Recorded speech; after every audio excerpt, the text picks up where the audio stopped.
Hi. So, if you didn't know, this is the best way to tell the quality of your socks. Okay?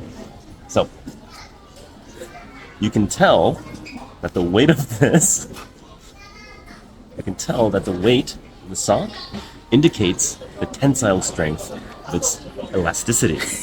What that means is you can run a simple test to determine the lifespan of your socks. So, I will throw this into the air. Two flips. Two flips means that they will last for 2 years, while three flips means it will last for 3 to 4 years. Ready? Three flips. These are quality socks.